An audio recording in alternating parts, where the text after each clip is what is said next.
Assalamualaikum warahmatullahi wabarakatuh. Waalaikumsalam warahmatullahi wabarakatuh. A'udzu billahi minasy syaithanir rajim. Bismillahirrahmanirrahim. Wal 'asri innal insana lafi khusr illa alladzina amanu wa 'amilus shalihat wa tawasaw bil haqqi wa tawasaw bis sabr. Shadaqallahul azim. Saudara-saudara seiman dan sekeyakinan yang berbahagia, seperti yang sama kita maklum, ada satu kesamaan pandangan dari kita bangsa Indonesia tentang agama, yaitu bahwa agama merupakan hal yang mutlak penting dalam kehidupan ini. Baik dasar negara Pancasila maupun Undang-Undang Dasar 45 seperti yang tercantum dalam pasal 29 ayat 2 seharusnya menjadikan merupakan tempat yang subur bagi tumbuh dan berkembangnya kehidupan beragama di negara yang kita cintai ini. Namun dalam kenyataannya tidak semua orang yang mengatakan agama itu penting lalu mau hidup mengikuti aturan agama. Lebih celaka lagi kalau agama hanya sekedar dijadikan lipstik, pemanis bibir, penghias hidup. Agama cuma sekedar seminar, muktamar, kongres atau tulisan besar-besar, tetapi yang tidak pernah terwujud di dalam kehidupan nyata sehari-hari. Oleh karena itu, dalam rangka ikut serta memantapkan kehidupan beragama di negara yang kita cintai ini, pada pertemuan kita kali ini saya akan mencoba menjelaskan bagaimana seharusnya sikap seorang muslim terhadap Islam. Ayat yang saya bacakan di awal tadi merupakan surah terpendek ketiga dalam Al-Quran sesudah surah Al-Kautsar dan surah Al-Ikhlas, di mana Allah Subhanahu wa Ta'ala menyatakan, demi masa sesungguhnya manusia pasti berada di dalam kerugian kecuali orang-orang yang beriman, beramal saleh, nasihat menasihati di dalam kebenaran, dan nasihat menasihati dengan cara yang sabar. Apabila kita dekati ayat ini, akan segera nampak di dalamnya 4 sikap seorang muslim terhadap Islam. Sikap yang pertama, seorang muslim adalah seorang yang mengimani Islam, amanu, sebagai way of life, sebagai pandangan dalam kehidupan ini. Masalahnya kemudian, bagaimana seorang muslim mengimani Islam sebagai agamanya? Pertama, seorang muslim harus yakin Islam sebagai agamanya adalah satu-satunya agama yang benar. Sikap ini kelihatannya fanatik, tetapi apalagi yang harus dikatakan selain dari bahwa fanatik dalam arti berpegang teguh kepada agama merupakan bagian daripada kehidupan beragama. Sebab hanya dengan fanatik dalam artian itu sajalah orang konsekuen terhadap agamanya sendiri. Dan saya kira merupakan satu sikap yang wajar bahwa setiap penganut suatu agama hanya menganggap dan berkeyakinan agamanya sajalah yang benar. Oleh karena itu, kita bukan tidak setuju dengan ungkapan semua agama benar, bukan tidak setuju dengan ungkapan semua agama baik. Bagi kita kalimat itu belum merupakan kalimat yang sempurna. Semua agama benar bagi penganutnya masing-masing. Semua agama baik bagi penganutnya masing-masing. Kalau seorang muslim sudah berkeyakinan bahwa semua agama baik, maka bukan saja tidak diajarkan, tetapi malah bertentangan dengan tuntunan Al-Quranul Karim. Kita lihat misalnya dalam surah Ali Imran ayat 19. Allah menyatakan, Inna dina indallahil Islam. agama yang diridhoi Allah itu hanya agama Islam. Selanjutnya dalam Ali Imran 85 Allah menjelaskan, wa may yabtaghi ghairal islami dinan fala yuqbala minhu fahuwa fil akhirati minal khasirin. Orang yang mencari agama selain daripada Islam, maka agamanya tidak akan diterima dan di akhirat nanti dia akan termasuk ke dalam golongan orang-orang yang merugi.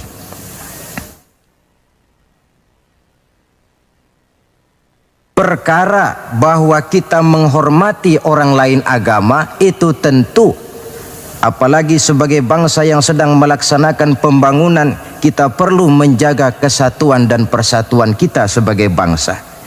Tetapi menghormati orang tidak identik dengan menghormati agamanya. Satu hari, saudara-saudara, ketika Rasulullah Sallallahu Alaihi Wasallam sedang berkumpul dengan para sahabat, lewatlah serombongan orang mengusung jenazah. Rasul berdiri, sahabat ikut berdiri.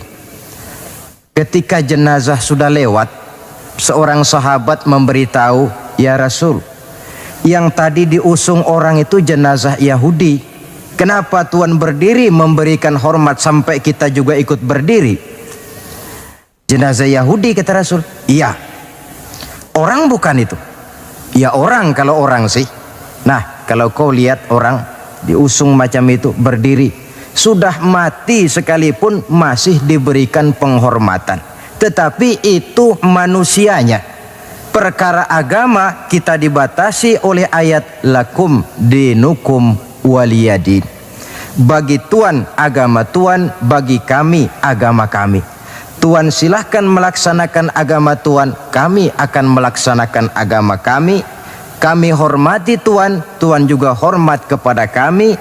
Persilahkan melaksanakan ajaran agama tanpa perlu menyampaikan agama kepada orang yang sudah beragama.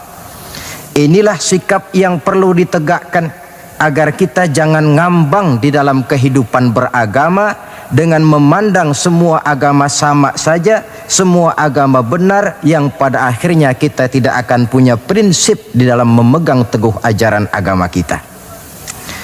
Yang kedua, dalam rangka mengimani Islam, seorang muslim harus yakin dan berpandangan bahwa Islam sebagai agamanya adalah agama untuk seluruh manusia. Kalau Nabi Nuh diutus oleh Allah cuma untuk kaumnya saja, Nabi Ibrahim pun untuk umatnya saja, Nabi Musa demikian pula, Nabi Isa pun begitu. Tetapi Nabi Muhammad sallallahu alaihi wasallam diutus oleh Allah Subhanahu wa taala untuk seluruh umat manusia. Kita baca dalam surah Al-Anbiya ayat 107, Allah Subhanahu wa taala menyatakan, "Wa ma arsalnaka illa rahmatan lil alamin." Kami tidak mengutus engkau wahai Muhammad melainkan untuk menjadi rahmah bagi seluruh alam. Dewasa ini saudara-saudara, kita melihat timbulnya gejala di mana orang menganggap seolah-olah agama itu barang impor. Islam katanya kiriman Arab. Buktinya Quran bahasa Arab, hadis bahasa Arab, solat menggunakan bahasa Arab. Nah, akibat timbulnya pemikiran semacam ini, mulai nampak gejala orang menghindarkan diri daripada Islam. Sebenarnya bahwa Arab sebagian besar memang Islam, itu harus kita akui. Tetapi bahwa Islam bukannya Arab, itu pun juga merupakan kenyataan. Perkara kemudian Quran menggunakan bahasa Arab tidak lain karena Rasulullah Sallallahu Alaihi Wasallam diutus oleh Allah di tengah masyarakat Arab ketika itu. Tapi ini tidak berarti bahwa Quran cuma untuk orang Arab saja. Bisa kita lihat dari bukti-bukti yang ada dalam Quran itu sendiri. Pertama, tidak ada satu ayat Quran pun yang ditujukan khusus kepada orang Arab semata-mata. Misalnya, ya ayyuhal arabiyyun, hai orang-orang Arab, tidak ada. Yang banyak kita temukan itu Ya ayyuhan nas, wahai manusia. Digunakan kata yang bersifat umum. Manusia yang mana? Yang mana saja asal merasa manusia. Kalau tidak merasa manusia, tentu tidak perlu terpanggil dengan ayat ini. Lalu sholat menggunakan bahasa Arab. Tentu Islam telah mengikat kita dengan akidah. Sama Allah yang kita sembah, sama arah yang kita tuju dalam menyembah, sama bacaan yang kita baca, sama bahasa yang kita gunakan. Dari persamaan-persamaan semacam itu timbul ilaqah ruhiyah, mekanisme psikis yang pada gilirannya mengikat nilai-nilai persaudaraan yang lebih erat lagi. Cobalah kalau misalnya sholat saja dibiarkan tiap orang menggunakan bahasanya sendiri-sendiri, itu di samping akan menimbulkan berbagai kesulitan, kontak batin tidak akan cepat terwujud. Taruhlah misalnya yang jadi imam menggunakan bahasa Indonesia. Dia takbir dalam bahasa Indonesia bukan dengan Allahu Akbar, barangkali dia akan baca Tuhan yang Maha Besar. Datang lagi yang jadi makmum dari Padang, lain lagi gaya bahasanya, bukan Allahu Akbar, dia akan baca Allah nan gadang.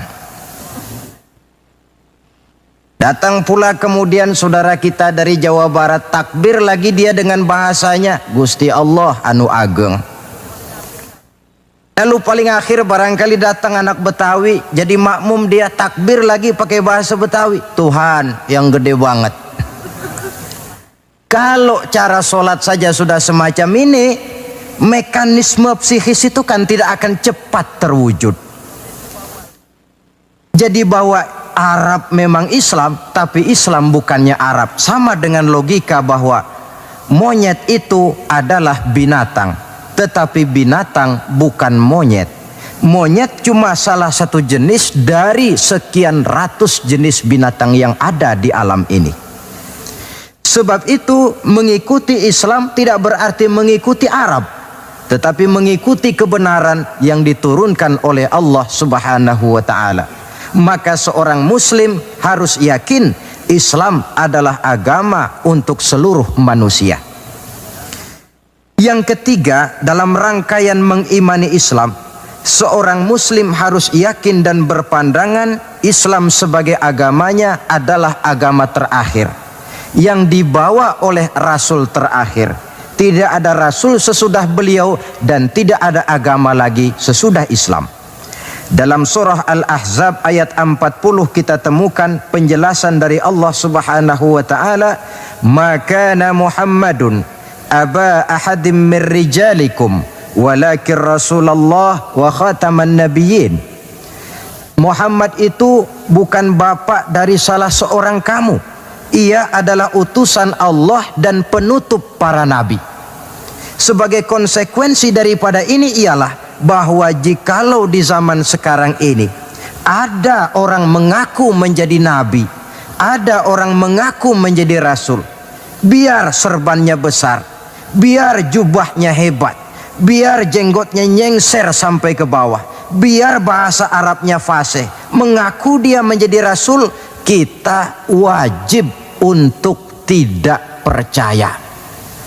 Sekali lagi, kita wajib untuk tidak percaya. Ini sebagai konsekuensi bahwa kita yakin Islam agama terakhir. Yang keempat, dalam rangka mengimani Islam, seorang muslim harus yakin Islam sebagai agamanya adalah batas kemungkinan. Apakah seseorang bisa mendapat ampunan Allah atau tidak?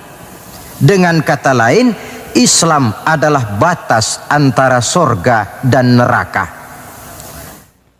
Ada orang yang tidak terlalu simpati kalau kita memvonis masalah agama dengan sorga dan neraka. Tetapi sebenarnya memang itulah hakikat daripada kehidupan beragama. Itulah terminal akhir. Agama itu masalah halal dan haram, masalah benar dan salah, masalah hak dan batil, dan pada penghujungnya masalah sorga dan neraka. Dalam Islam artinya dalam tauhid.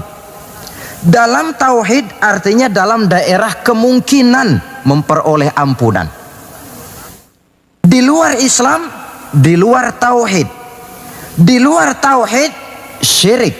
Sedangkan syirik merupakan dosa yang tidak berampun.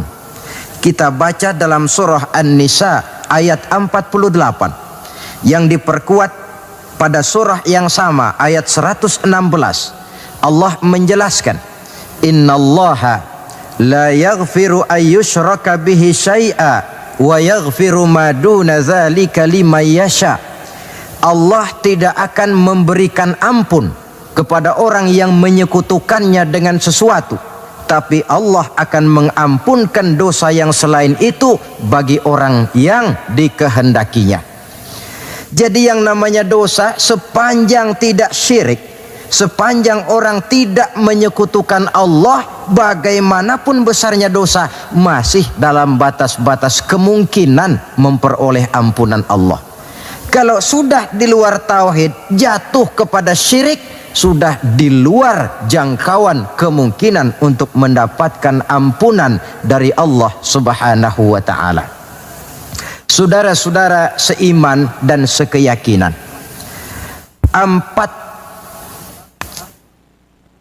empat cara di dalam kita mengimani Islam ini pada gilirannya akan memberikan warna di dalam kehidupan kita. Nilai-nilai iman semacam inilah yang kita kehendaki agar kita selamat daripada kerugian seperti yang dijelaskan Allah dalam awal surah Al-Asr itu tadi.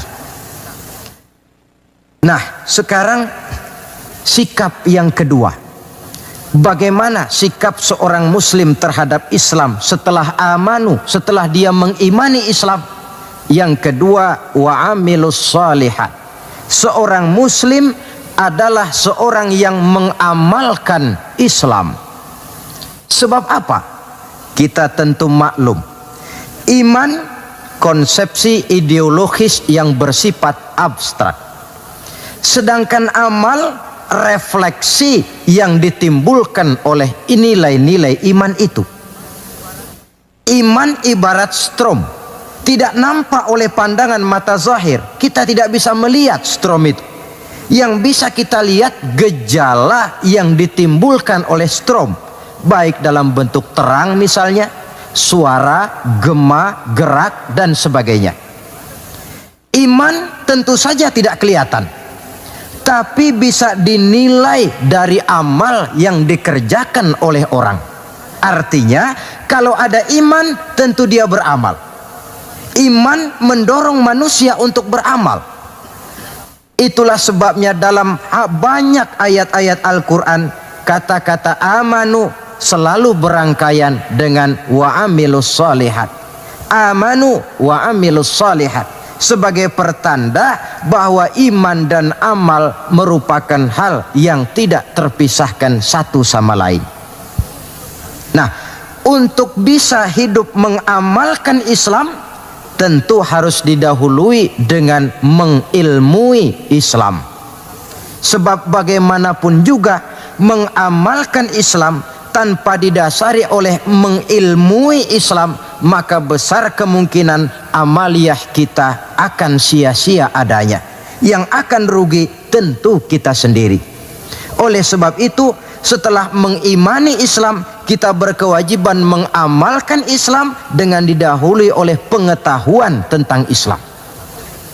Jangan sampai seperti yang nampak banyak sekarang ini, di mana orang memandang Islam itu seperti orang buta mengenal gajah.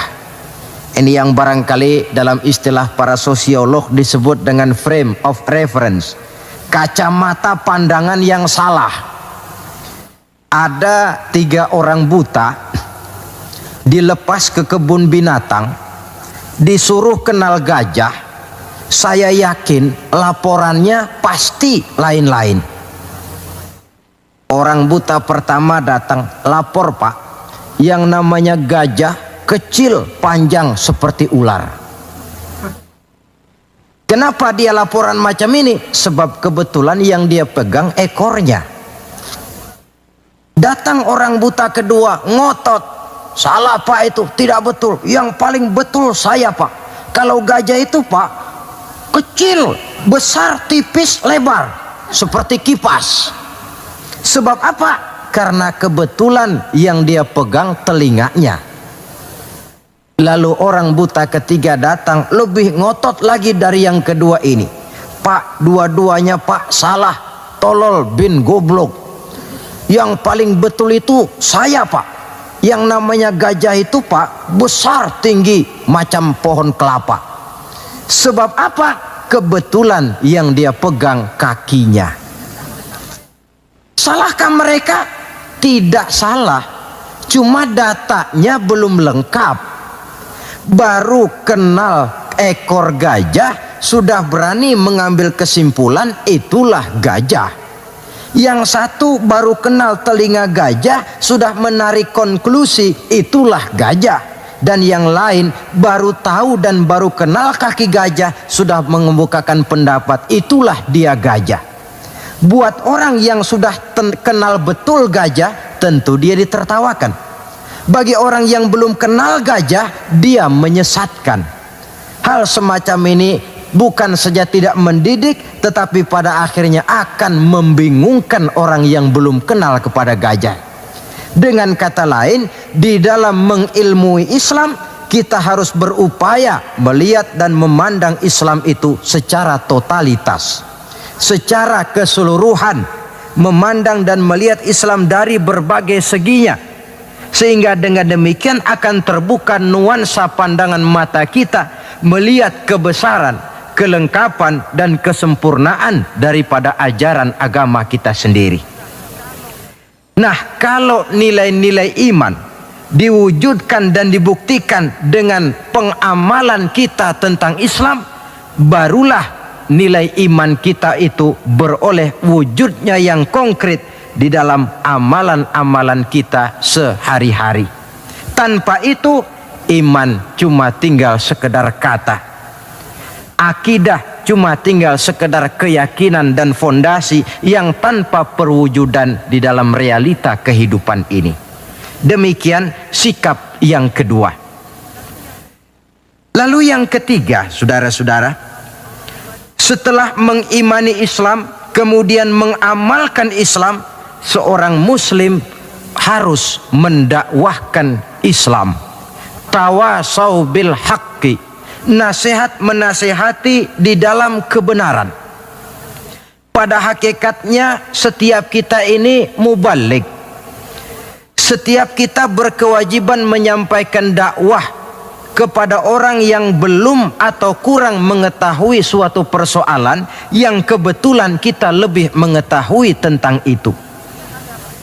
Tidak ada masalah kita berdakwah dengan menguraikan bismillah misalnya, kalau pendengar kita kebetulan orang yang belum mengerti bismillah. Dengan demikian akan terjadi pemerataan pemahaman agama. Tidak perlu harus selalu jadi mubaligh. Kalau kita kebetulan seorang pedagang, lalu dalam dunia perdagangan kita bisa memberikan contoh bagaimana seharusnya seorang muslim berdagang, maka kita sudah mendakwahkan kepada orang lain bagaimana cara dagang menurut Islam. Dakwah bil hal namanya, di mana setiap pribadi muslim menjadi iklan daripada agamanya. Dia harus sanggup berkata, tuan-tuan mau tahu bagaimana cara dagang menurut Islam? Lihat cara kami orang Islam dagang. Tuan-tuan mau tahu bagaimana cara berumah tangga menurut Islam? Lihat cara kami orang Islam berumah tangga. Tuan-tuan mau tahu bagaimana cara bertetangga menurut Islam? Lihat cara kami orang Islam bertetangga. Seorang muslim menjadi iklan daripada agamanya.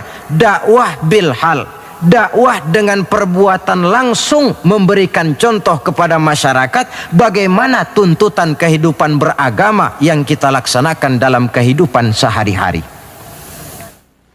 Saudara-saudara seiman dan sekeyakinan yang saya cintai, Itu sebabnya Allah Subhanahu wa taala menjelaskan dalam surah An-Nahl ayat 125, ud'u ila sabili rabbika bil hikmah wal mau'izatil hasanah wajadilhum billati hiya ahsan inna rabbaka huwa a'lam biman dhalla an sabilih wa huwa a'lamu bil muhtadin. Berdakwahlah kamu, ajak manusia ke jalan Allah. Bagaimana caranya? Pertama, bil hikmah, dengan cara bijaksana. Bagaimana cara yang bijaksana itu? Baik Al-Quran maupun As-Sunnah banyak menjelaskan pola-pola kebijaksanaan dalam pelaksanaan dakwah. Kita ambil satu trik saja.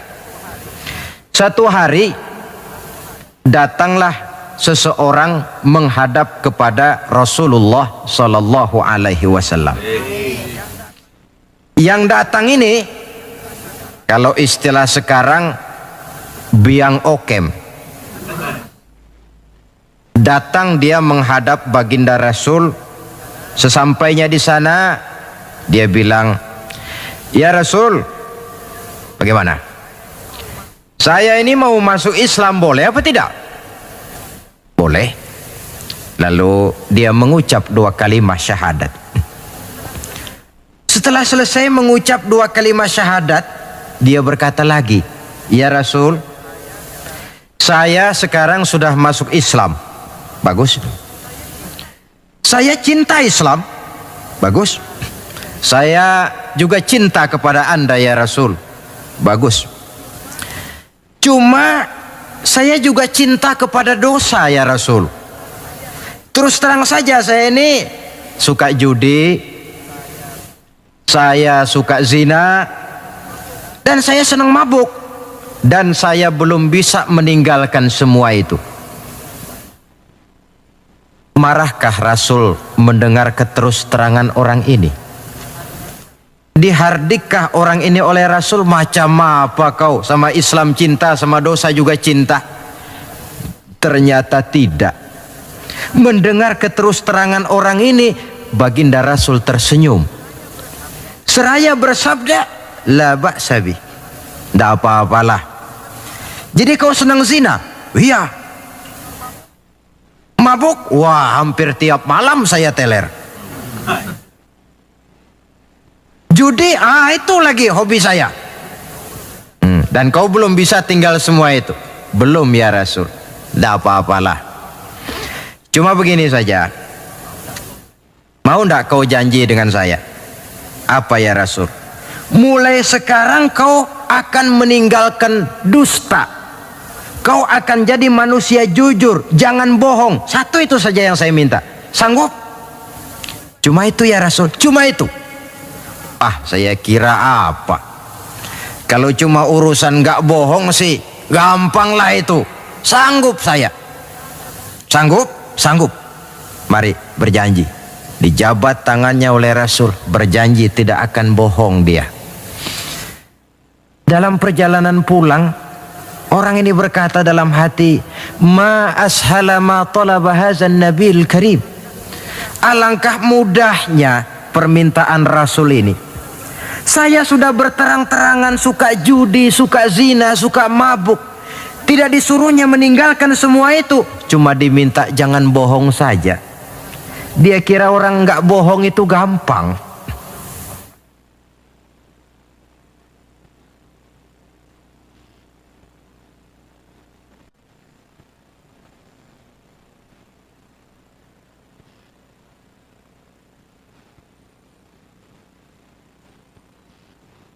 Padahal saudara, Nabi Ibrahim itu satu hari pernah nangis. Allah tegur Ibrahim, "Kenapa nangis kamu ini?" Kata Nabi Ibrahim, "Ya Allah, bagaimana saya tidak nangis? Saya ingat-ingat Nabi Adam itu dosanya cuma 1, tidak boleh makan buah khuldi, dia makan. Kau begitu murka, kau usir dia dari surgamu. Saya ini ya Allah, seumur hidup saya pernah 3 kali bohong. Bagaimana saya mengharap surgamu?" Itu yang bikin saya nangis. 3 kali seumur hidup, 3 kali bohong. Nabi Ibrahim nangis. Kita ini 1 hari 17 kali bohong, nyengir aja, gak ada nangisnya.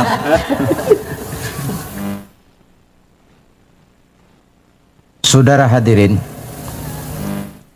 demikianlah orang ini pulang ke rumah dengan satu anggapan dalam hatinya bahwa apa yang diminta oleh Rasul adalah sesuatu yang mudah. Lalu hari-hari pun berlalu, berganti dengan minggu, minggu pergi, datanglah bulan. Sampai pada suatu hari ketika orang ini sedang berjalan, dia melihat seorang perempuan dengan paras yang cukup cantik. Datang syahwatnya. Rupanya orang ini termasuk kelas tegangan tinggi juga. Sik. Banget. Dibawanya perempuan itu ke dalam rumah. Hampir terjadi perbuatan zina, nyaris dia ingat janjinya. Iya, saya ini kan sudah janji dengan Rasul tidak mau bohong. Nanti kalau saya bertemu Rasul lalu saya ditanya, kamu zina apa enggak sekarang? Saya harus jawab bagaimana?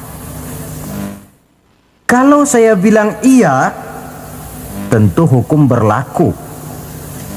Kalau saya bilang tidak, artinya saya bohong.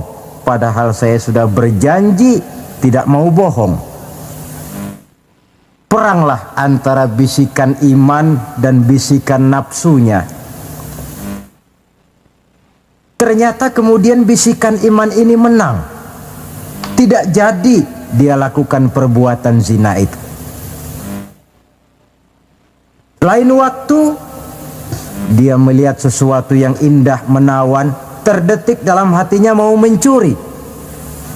Sudah dia ulurkan tangan hendak mencuri itu, ingat lagi, saya sudah janji dengan Rasul tidak mau bohong.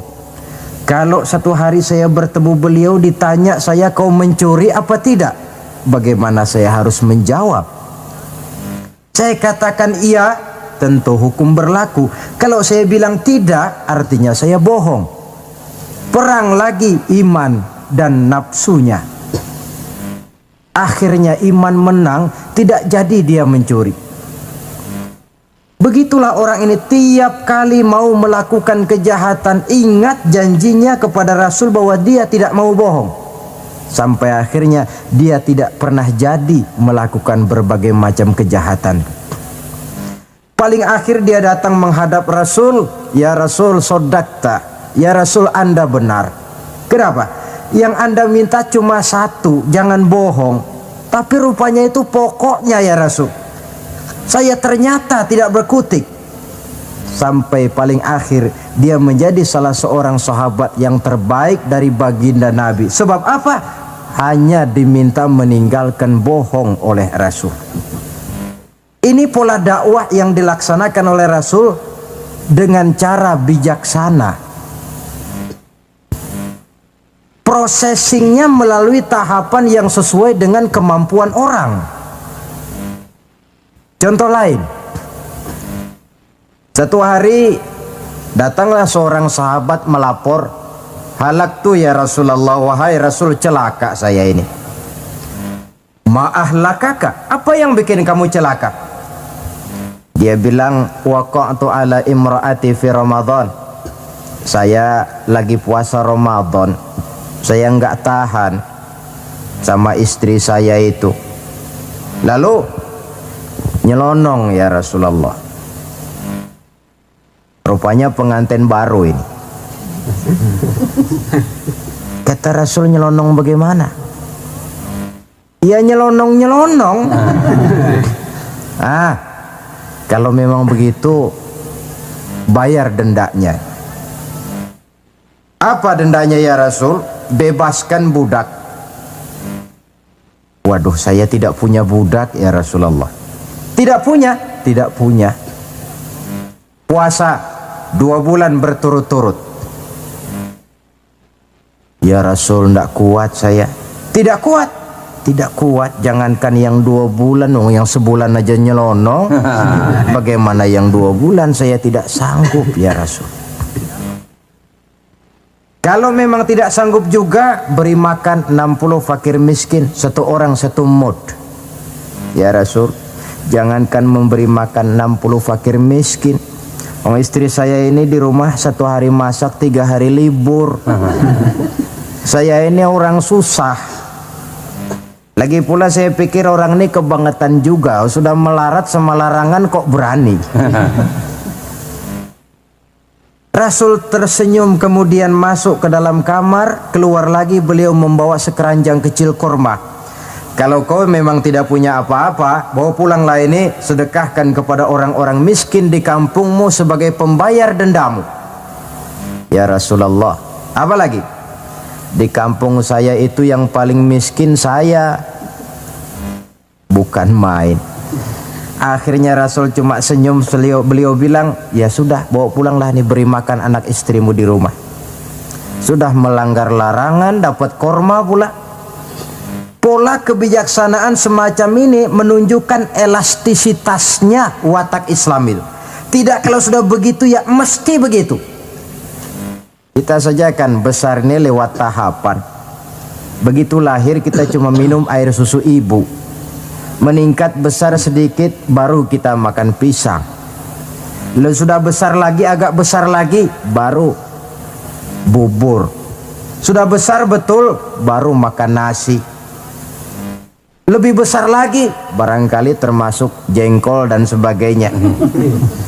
Bayangkan kalau orang begitu lahir sudah dikasih jengkol, itu tidak bijaksana kan, akan rawan akibatnya. Pendeknya, dengan dakwah cara bijaksana ini, jangan memancing ikan pakai anggur. Bagaimanapun enaknya anggur itu, bukan makanan untuk ikan. Inilah makna tuntunan Nabi, khatibin nasa ala qadri uqulihim. Berbicaralah kepada manusia sesuai dengan daya terima mereka, sesuai dengan kemampuan yang mereka sanggup melaksanakannya. Begitulah pola dakwah pertama, bil hikmah. Yang kedua, wal mau'izatil hasanah, dengan contoh nasihat-nasihat yang baik. Dan yang ketiga, wajadilhum billati hiya ahsan. Kalau memang perlu berdebat, perlu berbantah, debatlah dengan cara yang terbaik. Bukan dengan sentimen, tapi dengan argumen. Bukan dengan tujuan untuk mencari kemenangan, tetapi untuk mencari kebenaran. Sehingga dengan demikian, saudara-saudara, seorang muslim harus tegak mendakwahkan Islam sesuai dengan bidang dan kemampuannya masing-masing. Ini sikap yang ketiga. Lalu sampai kepada sikap yang keempat, bagaimana seorang muslim sikapnya terhadap Islam, yaitu yang keempat, watawasau bis sabr, bersabar dalam Islam. Setelah kita mengimani Islam, mengamalkan Islam, kemudian mendakwahkan Islam, pada yang keempat, bersabar dalam Islam. Sebab apa? Perjalanan mengimani Islam, mengamalkan Islam, mendakwahkan Islam, bukan perjalanan yang lurus bertabur bunga di kanan kirinya. Jalannya menanjak, penuh onak dan duri. Namun tidak ada perbuatan tanpa resiko. Orang yang berani berbuat harus berani resiko. Mengimani Islam ada resikonya, mengamalkan Islam ada resikonya, mendakwahkan Islam, menegakkan yang ma'ruf, menghancurkan yang munkar pun ada resikonya. Bersabar dalam Islam. Bagaimana orang yang sabar itu? Allah menjelaskan, wa basyiris sabirin allazina iza asabathum musibah qalu inna lillahi wa inna ilaihi raji'un. Orang yang sabar tidak lain adalah orang-orang yang kalau mereka mendapat musibah, terkena satu kesulitan, kembali kepada konsepsi dasar inna lillahi wa inna ilaihi raji'un. Kami berasal dari Allah dan kepada Allah pula kami akan kembali. Bukan ucapan itu yang penting, tapi penghayatannya. Kalau pada satu saat misalnya kita harus melepaskan jabatan yang kita cintai, kembali kepada konsepsi inna lillahi wa inna ilaihi raji'un. Dahulunya pun ketika lahir ke dunia ini, saya tidak membawa jabatan apa-apa. Kalau satu saat kita kehilangan harta benda yang sangat kita sayangi, kembali kepada konsepsi dasar. Dahulunya pun waktu terlahir ke alam ini saya tidak membawa apa-apa. Inna lillahi wa inna ilaihi raji'un. Di belakang itu lalu baik sangka bahwa musibah, kepahitan dan penderitaan hidup bagaimanapun pedihnya, di belakang itu tentu mengandung hikmah. Cuma barangkali mata kita saja yang agaknya kurang terbuka untuk menelusuri hikmah di belakang itu. Lalu timbul semacam protes. Kenapa kesulitan yang datang menimpa saya? Padahal saya mengimani Islam, mengamalkan Islam, mendakwahkan Islam. Kenapa mesti kesulitan yang saya hadapi? Timbul protes dalam hati. Padahal hikmah di belakang itu tentu ada. Dan setiap muslim menghadapi bagaimanapun besarnya kesulitan, dia harus tetap husnuzon, baik sangka kepada Allah, dengan satu keyakinan di belakang setiap kesulitan mesti ada hikmahnya.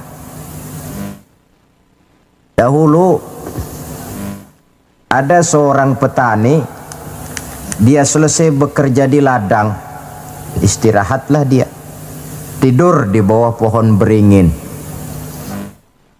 Di sebelah pohon beringin ini ada pohon labu. Sambil tidur-tiduran dia berpikir, kalau saya lihat-lihat Tuhan ini tidak adil, katanya. Masa pohon beringin pohonnya besar, buahnya kecil. Lalu pohon labu pohonnya kecil, pohonnya kecil, kok buahnya besar. Ah, Tuhan bukan arsitek ulung ini. Tidak adil ini. Mestinya supaya enak dilihat itu, beringin yang pohonnya besar, buahnya besar sebesar buah labu. Lalu pohon labu yang pohonnya kecil, buahnya kecil-kecil sajalah sebesar buah beringin. Baru adil rasanya itu. Nah, apa yang terjadi? Rupanya Allah tidak membuktikan kebesarannya. Baru saja selesai dia berpikir Tuhan tidak adil, jatuh sebutir buah beringin tepat menimpa hidungnya. Dia terkejut. Astagfirullahalazim, katanya. Kalau begitu Allah itu benar-benar adil.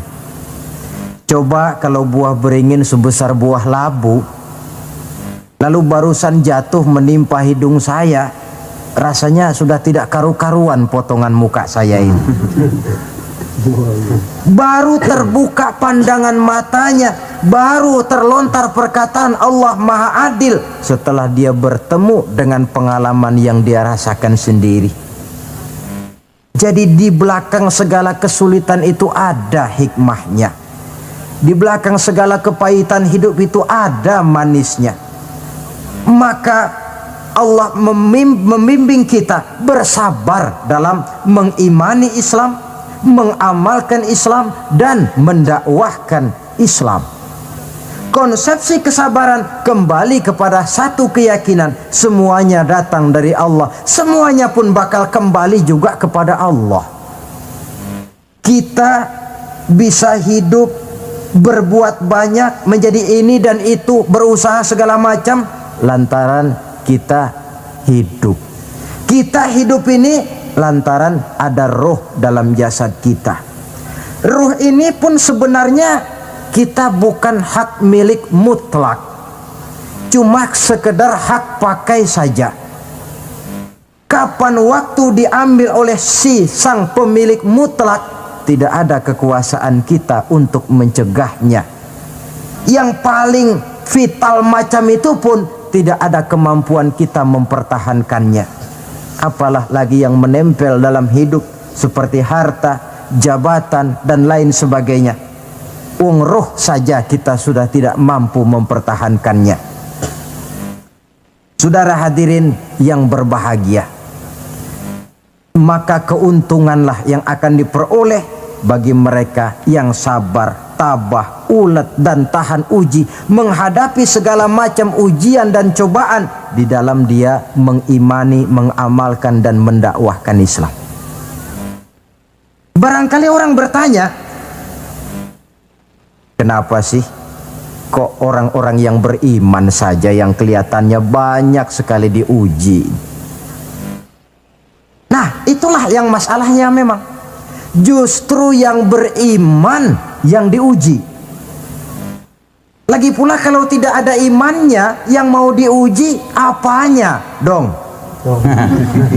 Tidak ada. Dalam logika sehari-hari jelas saja yang ulangan itu anak sekolah. Kalau tidak sekolah, kira-kira ulangan apa tidak? Ya. Kan tentu tidak. Mau naik kelas berapa, mau sekolah saja tidak. Justru yang beriman itu yang diuji, yang hidupnya mengimani Islam, mengamalkan Islam, mendakwahkan Islam. Makin tinggi kualitas iman, makin berat cobaan dan ujian itu. Sehingga Allah menjelaskan, ahasiban nasu ayyutraku ayyakulu amanna wahum la yuftanun. Adakah manusia menyangka mereka akan dibiarkan saja mengatakan amanna, kami mengimani Allah, kami mengimani Islam, wahum la yuftanun, padahal mereka belum diuji lebih dahulu. Artinya, jikalau kita sudah berani berkata saya iman kepada Allah, saya mengimani Islam dengan sepenuh keyakinan, siap-siaplah menghadapi cobaan dan ujian. Dan yang namanya cobaan ini tidak selalu yang berbentuk susah. Wa nabluukum bil khairi wasyarri, kata Allah, kami akan coba, kami akan uji kamu dengan yang enak dan dengan yang tidak enak. Jadi bukan cuma sakit cobaan, sehat juga ujian. Bukan cuma miskin ujian, kaya pun cobaan.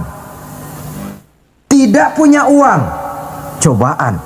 Banyak uang, ujian. Tapi kan belum pernah kita dengar ada orang bilang, Pak, saya lagi diuji oleh Allah. Kenapa? Uang saya lagi banyak, Pak.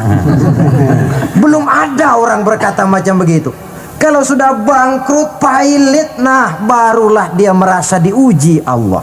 Dan dalam kenyataan, banyak orang lulus ketika diuji dengan kemiskinan, tapi gagal berantakan setelah dia dicoba dengan kekayaan.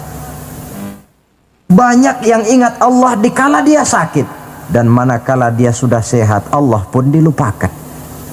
Ketika miskin dia hamba Allah, setelah kaya pindah menjadi hamba harta. Ketika dia orang biasa, dia hamba Allah.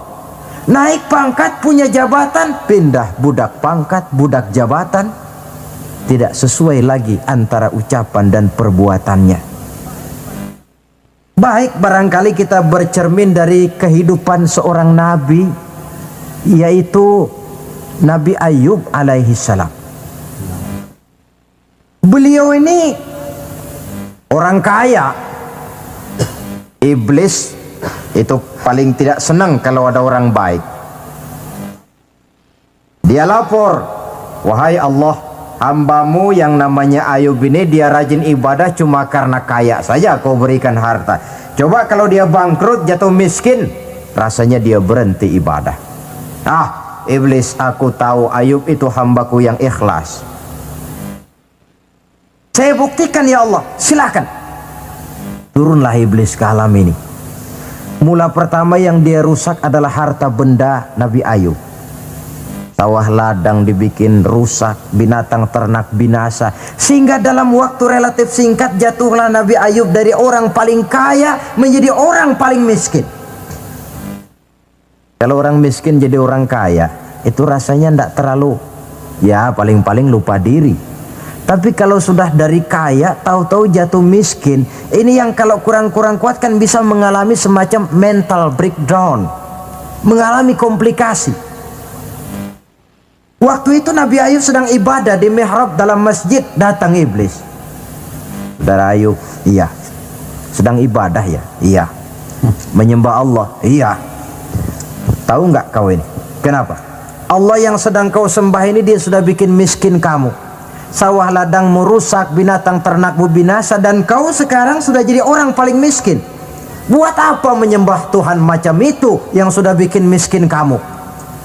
Inilah iblis ini, kepada Nabi Ayub bicaranya lain, kepada Allah bicaranya lain.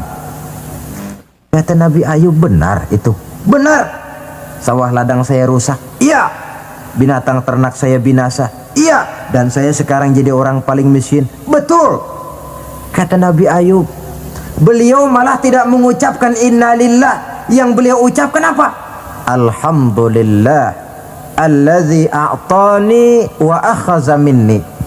Alhamdulillah, segala puji bagi Allah yang telah memberikan harta kepada saya dan sekarang Allah pula yang mengambilnya. Allah yang memberi, Allah yang mengambil.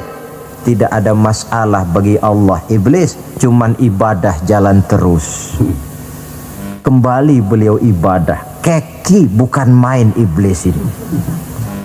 Inilah sebagian dari cerminan orang yang punya fondasi dan kesadaran kepada penghayatan tentang kalimat inna lillah wa inna ilaihi raji'un. Kadang-kadang kita cuma sekedar ucapan tanpa penghayatan. Terkena musibah mulutnya sih tidak berhenti innalillah innalillah, tapi nangisnya juga tidak mau berhenti. Tidak diiringi dengan kesadaran dari Allah segalanya berasal dan kepada Allah segalanya pun juga akan kembali. Nah, kalau sadarlah kita bahwa tidak ada satu perbuatan tanpa resiko, dan resiko dalam mengimani, mengamalkan dan mendakwahkan Islam merupakan sesuatu yang indah. Yang kalau kita hadapi dan kita modali dengan sabar, tentu buahnya akan nikmat kita rasakan dalam perjalanan hidup ini. Tanpa kesabaran, maka boleh jadi usaha kita pun akan sia-sia. Bukankah Imam Ali karramallahu wajhah pernah mengatakan, haqqun bila nizamin yaghlibuhul batil binizamin. Kebenaran yang tanpa nizam, tanpa kesabaran, tanpa taktik dan strategi dapat dengan mudah dihancurkan oleh kebatilan yang menggunakan taktik dan strategi. Tentu kita menginginkan nilai-nilai Islam ini tegak di masyarakat, tapi ini merupakan processing yang bukan seperti orang makan pisang. Hari ini dimakan, hari ini kenyang, dan hari ini juga kadang-kadang bisa keluar lagi. Perjuangan menegakkan nilai-nilai Islam ini satu proses yang panjang. Seperti juga telah dijelaskan oleh kehidupan perjuangan Nabi, para sahabat, dan selanjutnya. Tidak merupakan satu proses yang sekali jadi. Itu sebabnya ditutup surah Al-Asr ini dengan kalimat tawasau bis sabr. Hendaknya bersabar kita di dalam menegakkan sikap yang dituntut dalam surah Al-Asr itu tadi. Saudara-saudara hadirin yang saya hormati, dengan demikian 4 sikap telah saya kemukakan. Dari 4 sikap ini ternyata seorang muslim dituntut untuk menjadi pengiman Islam, pengamal Islam, dan pengawal Islam, dengan motif sabar sebagai landasan daripada perjuangan kita mengimani, mengamalkan dan mengawal Islam dengan pelaksanaan dakwah yang sesuai dengan bidang dan kemampuan kita masing-masing. Yang kita harapkan tentunya bahwa nilai-nilai keimanan kita ini mewarnai kehidupan dan menjadi warnanya hidup. Saya kira pun pembangunan akan lebih berhasil, Pancasila akan lebih aman di negara ini kalau dijaga dan dikawal oleh orang-orang yang teguh memegang agama dengan segala konsekuensinya, mengimani agamanya, dan iman itu menjadi warnanya kehidupan. Dengan kata lain, kalau iman ini sudah ikut kemanapun kita pergi dan dimanapun kita berada, itu sebenarnya sumber etika otonom. Bukankah satu bangsa yang baik selalu terdiri dari masyarakat yang baik? Masyarakat yang baik terdiri dari warga yang baik. Warga yang baik terdiri dari keluarga yang baik. Dan keluarga yang baik terdiri dari pribadi yang baik. Nah, pribadi akan menjadi baik kalau dia dikontrol oleh nilai keimanannya. Sebab apa? Puncak keimanan yang tertinggi sebenarnya tidak lain manakala seseorang sudah merasakan kehadiran Allah dekat dalam hidupnya. Kalau itu sudah dimiliki, apalagi yang lebih mampu mengontrol kita, merasakan kehadiran Allah dekat dalam hidup. Sebab itu sebagai akhir, bawalah iman ini kemanapun kita pergi dan dimanapun kita berada. Kadang-kadang iman kita ini kan cuma sekedar penunggu rumah. Pegawai negeri mau ke kantor, imannya ditaruhnya di lemari. Sudahlah iman, kau tidak ikut ke kantor. Kalau kau ke kantor nanti aku nggak bisa korupsi. Pedagang ke pasar, iman ketinggalan di rumah. So kalau iman dibawa ke pasar, katanya timbangannya tidak bisa curang. Tertinggallah iman itu di rumah. Iman yang tertanam dalam hati menimbulkan etika otonom, dan etika otonom membuat manusia selalu merasakan kehadiran Allah dekat dalam hidupnya. Kemana lagi tempat kita hendak melakukan kesalahan kalau Allah menjadi daya kontrol yang paling efektif di dalam kehidupan? Inilah yang kita bicarakan pada pertemuan kita kali ini. Semoga Allah memberikan kekuatan kepada kita. Amin. Untuk hidup tegak mengimani Islam, mengamalkan Islam, mendakwahkan Islam, dan bersabar di dalam Islam. Saya akhiri dengan satu ungkapan. Wa qad yurja li jarhi sayfi bur'un wala bur'u lima jarahal lisan. Kalau pedang lukai tubuh, masihkan ada harapan sembuh. Kalau lidah lukai hati, kemana obat hendak dicari? Untuk itu saya mohon dibukakan pintu maaf yang sebesar-besarnya. Semoga yang saya sampaikan ini ada manfaatnya. Usikum wa iyaya bitaqwallah. Aqulu qawli hadza. Wassalamu alaikum warahmatullahi wabarakatuh. Waalaikumsalam warahmatullahi wabarakatuh. Maka di zaman sekarang akhlak kita kepada Allah sering kena erosi, sering kena polusi. Mungkin karena sulitnya lapangan kerja, tingginya tensi ekonomi, persaingan hidup yang makin tajam, sulitnya mencari lapangan kerja, orang kadang-kadang nekat. Sedikit pertimbangan, picik pandangan, mudah melakukan potong kompas, sehingga terjadilah perbuatan-perbuatan yang memelencengkan akhlak kita kepada Allah Subhanahu wa ta'ala. Kadang-kadang terjebak mempercayai selain daripada Allah. Kadang-kadang terjebak di dalam mengagungkan yang selain daripada Allah lebih dari yang seharusnya. Terkenalah akhlak kita kepada Allah jaringan-jaringan erosi dan polusi. Kufur sebagai lawanan daripada tauhid merupakan sifat daripada orang yang tidak berakhlak kepada Allah. Bentuknya pertama bisa syirik. Syirik itu artinya meyakini ada Tuhan lain selain daripada Allah. Itu yang namanya syirik. Jadi percaya Tuhan ada, cuman Tuhannya kelebihan. Itu yang disebut syirik, dan itu merupakan cerminan dari akhlak yang rusak kepada Allah Subhanahu wa taala.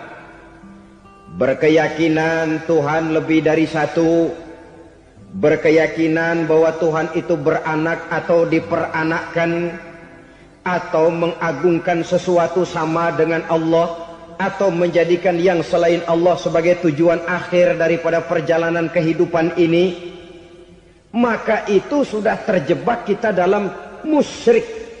Dan syirik satu dosa yang tidak berampun. Bahasa kasarnya, yang namanya syirik itu jenis bapak moyangnya dosa.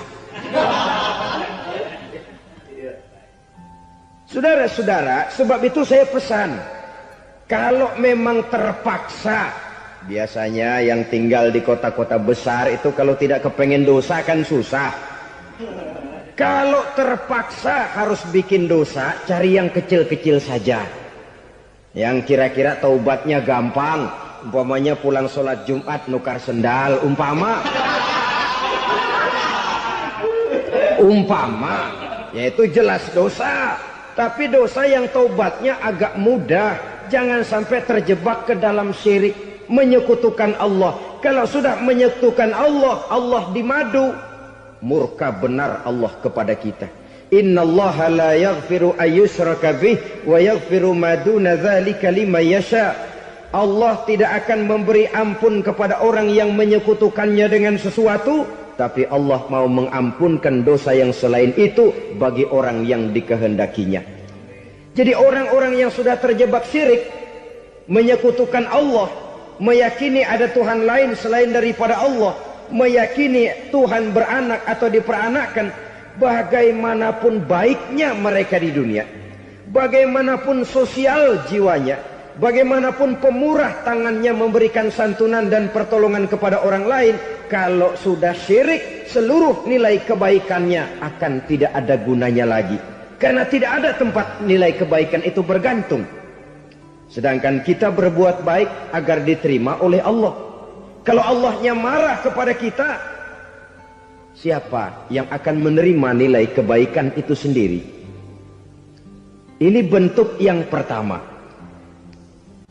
Yang nyata-nyata menyembah berhala, syirik. Yang nyata-nyata beriktikad Tuhan lebih dari satu, syirik. Atau yang tersamar. Yang tersamar itu yang sering jadi penyakit kita. Saya sejak ada perkutut ini di rumah, perkutut.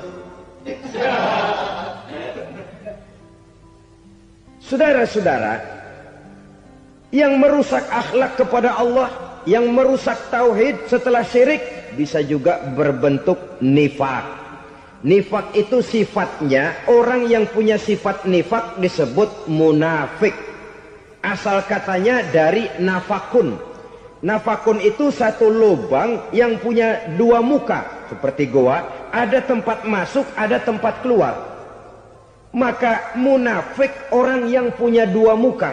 Kalau bahasa kita, pandai bermain minyak di atas air. Manis jika berhadapan, balik belakang lain bicara. Sehingga apa yang dinamakan nifak, kata Imam Ali Al-Jurjani dalam kitab ta'rifatnya, izharul imanu bil lisan wa kitmanul kufri bil qalbi. Menyatakan, menampakkan iman dengan lidahnya, tapi menyembunyikan kekafiran dalam hatinya. Dengan kata lain, lidahnya mah iman, hatinya mah kafir. Padahal hati itu yang dilihat, padahal hati itu yang dinilai. Kenapa lidahnya mengaku iman? Ya mungkin karena kepepet, mungkin karena kepentingan, mungkin karena ingin mencari kelemahan orang, lalu dia pura-pura beriman. Tapi sesungguhnya hatinya kufur. Ini merupakan penyakit munafik. Dan terus terang, menghadapi orang munafik jauh lebih berat daripada menghadapi orang kafir. Kenapa? Munafik ini kan musuh dalam selimut. Mau dibilang musuh nyata-nyata, apalagi di zaman Rasul ya, ketika periode Madinah, berat sekali menghadapi orang munafik. Mau dibilang kafir, kalau ketemu assalamualaikumnya medok juga. Mau dibilang mukmin, di belakang ngegerundel. nyari-nyari penyakit, nyari-nyari lantaran, mencari-cari gara-gara. Kalau kafir jelas kafirnya, kalau musyrik jelas musyriknya. Tapi munafik, di depan kita dia mengaku beriman, di belakang kita dia caci maki kita. Maka demikian rupa watak orang munafik Allah benci betul. Sampai dalam Quran orang munafik itu divonis innal munafikin fid darkil asfal minan nar. Orang-orang munafik di dasar jurang neraka yang paling bawah, keraknya neraka. Saudara-saudara kaum muslimin rahimakumullah.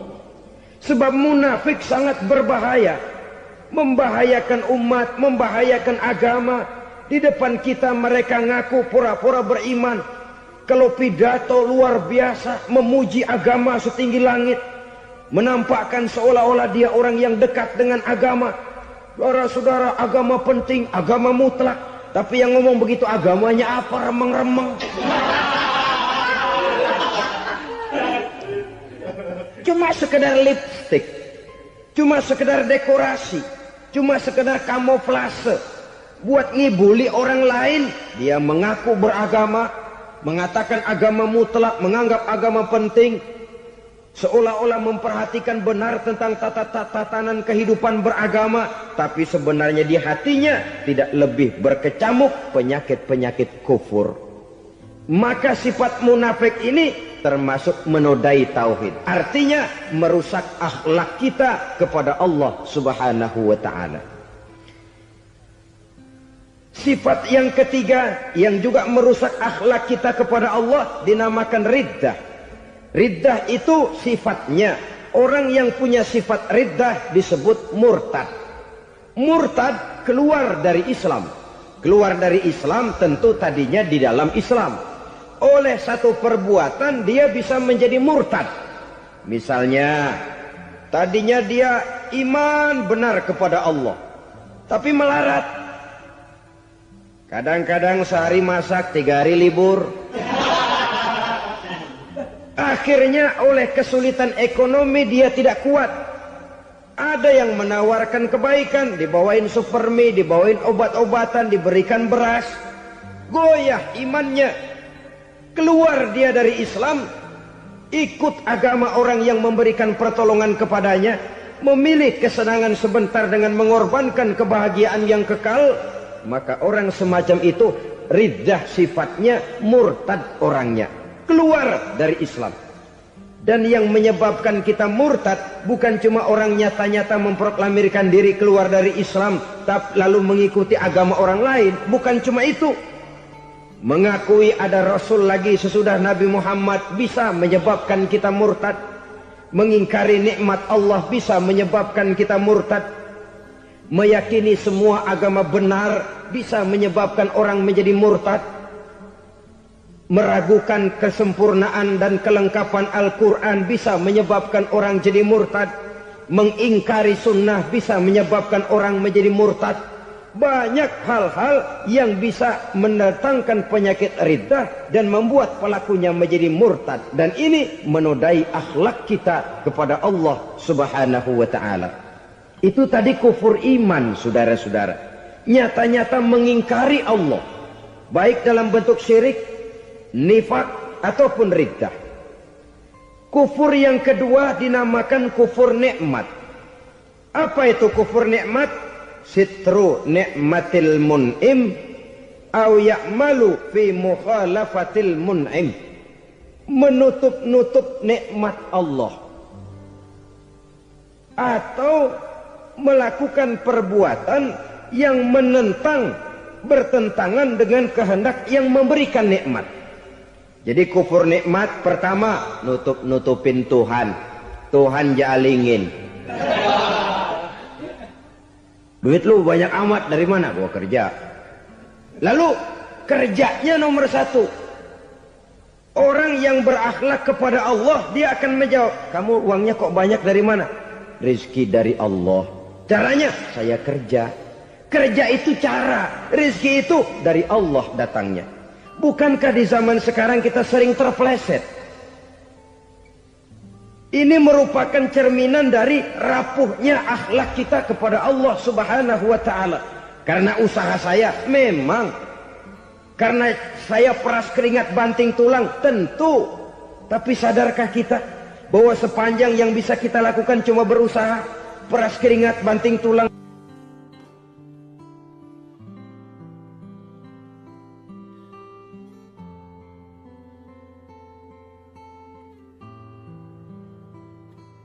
Soal rizki, soal jodoh, soal maut, kitakah yang mengatur? Kitakah yang menentukan? Subhanallah. Manusia sungguh tidak berdaya menghadapi 3 hal paling pokok ini. Rezeki, kita cuma bekerja. Kitakah yang menentukan? Tidak. Kita berusaha saja, rezeki belum pasti dapat. Apalagi kalau kita tidak berusaha. Jangan terjebak dalam fatalisme. Belum perang udah nyerah. Emang dasar rezeki datangnya dari Tuhan, gak usah kerja, dan ntar juga kalau dia datang. Dari mana datangnya? Kerja saja belum tentu dapat rezeki, apalagi kalau tidak kerja. Yang jelas usaha perlu kepastian, itu urusan Allah. Ini akhlak kepada Allah Subhanahu wa taala. Jodoh juga begitu. Kita berusaha, kita berupaya, Allah menghendaki lain jadinya. Maut juga begitu. Siapa sih yang pengen ngadepi maut? Siapa sih yang pengen mati? Siapa sih yang pengen ketemu malaikat Israel? Tidak seorang pun kalau ditanya, kecuali mereka yang putus asa ya. Kalau otaknya masih normal, mau mati mesti belakangan dulu dikit. Tapi yang satu itu saudara, kalau dia sudah datang, tenaga mana yang bisa menolak? Kalau dia sudah berkunjung, kekuatan mana yang bisa menghindar? Kalau dia sudah ingin bertemu, kemana kita bisa melarikan diri? Manusia sepanjang yang dia lakukan hanya berusaha, tapi kepastian, ketentuan dari Allah Subhanahu wa taala. Orang yang kufur nikmat, nutupin Allah. Dia merasa rezekinya adalah mutlak peras keringatnya. Seolah-olah Allah nggak punya peranan apa-apa di situ. Oh, ini kan saya bisa rumah begini karena saya kerja keras. Oh, ini mobil saya begini saya kerja keras. Peras keringat banting tulang keras.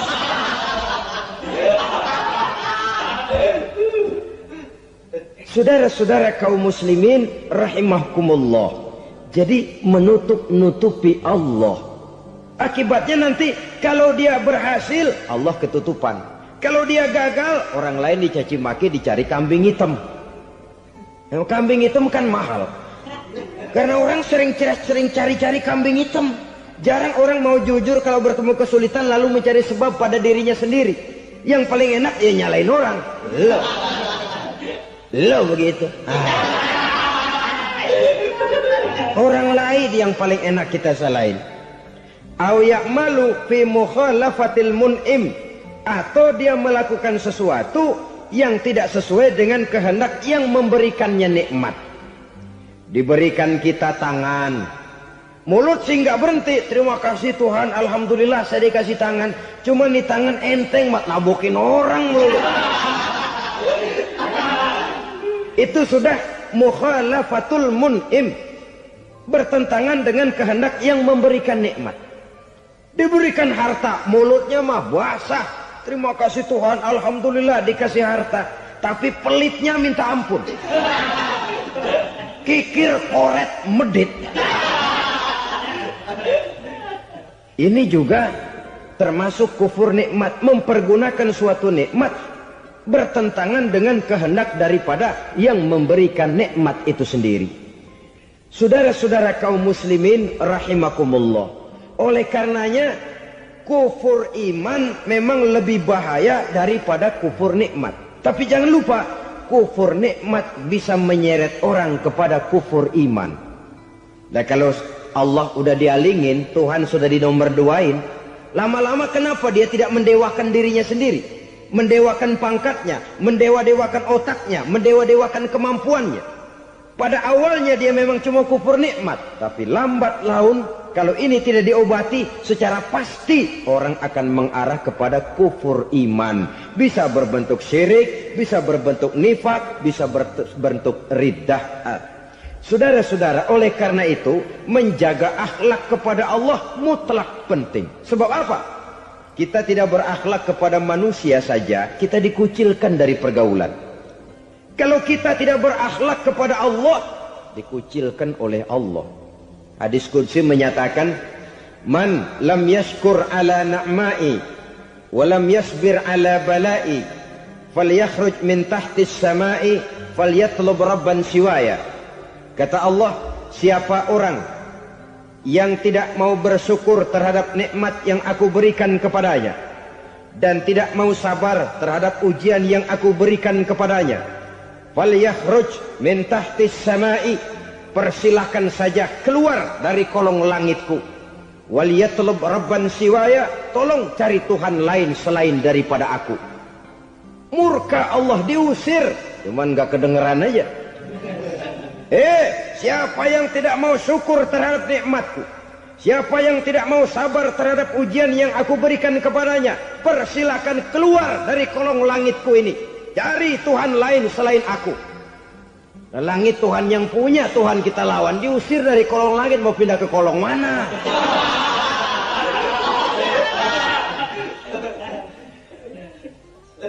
Jadi jangan merasa kufur nikmat kan enteng. Iya, kelihatannya begitu, tidak sebahaya kufur iman. Tapi kufur nikmat ini merupakan anak tangga yang kalau kita sudah mulai naik, kita akan naik terus sampai kepada tingkat di mana kita mengalami kufur iman.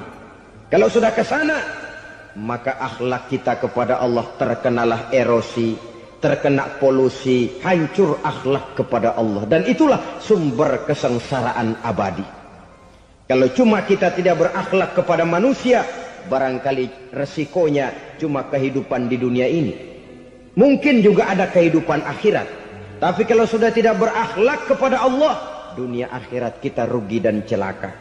Maka pada kesempatan ini saya mengajak, marilah jaga baik-baik akhlak kita kepada Allah.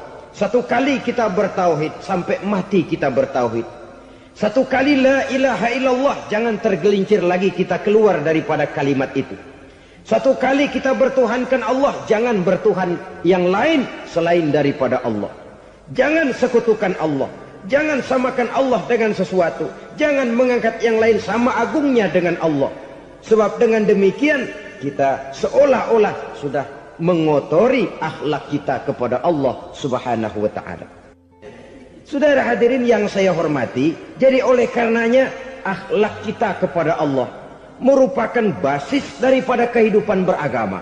Kalau itu sudah mulai rapuh, mulai terkena erosi dan polusi, mulai rusak, dikhawatirkan nanti nilai ibadah kita kepada Allah juga akan turut ambruk karenanya. Saudara-saudara kaum muslimin rahimakumullah, tugas yang kedua, memperbaiki akhlak manusia kepada sesama manusia. Kita tahu Islam sesuai dengan namanya adalah agama damai. Maka akhlak manusia kepada sesama manusia menempati porsi yang penting dalam kehidupan beragama. Bagaimana seorang muslim bergaul, bertata krama terhadap sesama manusia. Mari kita lihat lebih jauh persoalannya. Untuk memudahkan pembicaraan dari kacamata agama, kita kelompokkan saja manusia itu dalam dua. Pertama yang seiman, dan yang kedua yang tidak seiman. Yang tidak seiman itu kita sebut saja kufur atau kafir. Nah, kepada yang kafir pun kita diajarkan untuk berakhlak, apalagi kepada yang memang nyata-nyata seiman, sekeyakinan, seakidah. Kemanapun Islam datang, ke negara manapun ia masuk, ia tidak menaburkan kerusakan. Jadi tidak benar kalau orang pernah itu menggambarkan, saking sentimennya seorang orientalis pernah menggambarkan Nabi Muhammad di tangan kirinya Quran, di tangan kanannya pedang. Menggambarkan seolah-olah Islam dikembangkan dengan kekerasan. Sebenarnya tidak sama sekali. Kalaupun dalam sejarah perkembangan Islam pernah terjadi perang, maka perang dalam Islam sesungguhnya apabila kita amati sejarahnya bukan untuk memaksakan agama, karena memang agama tidak bisa dipaksakan, tetapi justru untuk mempertahankan agama dari segala macam hambatan, rintangan, hinaan dan fitnahan. Tapi kemanapun yang jelas Islam masuk, dia tidak pernah membuat kekacauan, kerusuhan ataupun penghancuran. Candi Prambanan bahkan dipugar, gereja-gereja tidak ada yang dihancurkan oleh umat Islam. Kenapa? Islam agama damai. Soal agama, soal lakum dinukum waliyadin, la ikraha fid din, qad tabayyana ar-rusdu minal ghayy. Tidak ada paksaan dalam beragama, sebab nyata yang benar dengan yang tidak benar. Belum pernah ada orang kafir masuk ke perkampungan orang Islam lalu dikejar-kejar, diteriakin kafir, kafir, sunatin.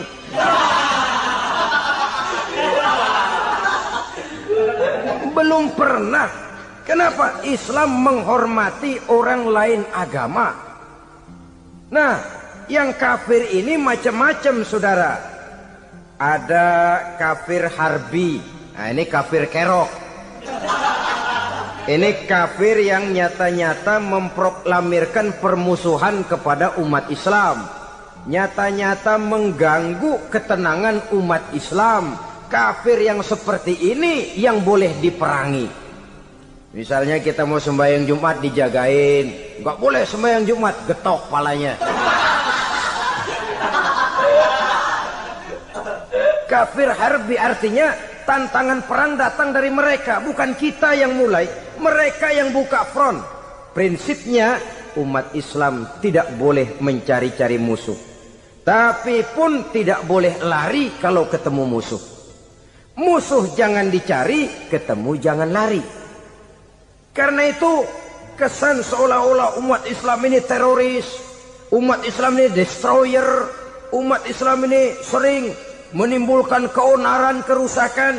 Sungguh satu fitnahan yang sangat keji. Umat Islam adalah umat yang cinta damai. Islam di masa perkembangannya masuki Eropa melalui Selat Gibraltar, Jabal Tariq, memasuki Spanyol. Islam tidak pernah meruntuhkan gereja.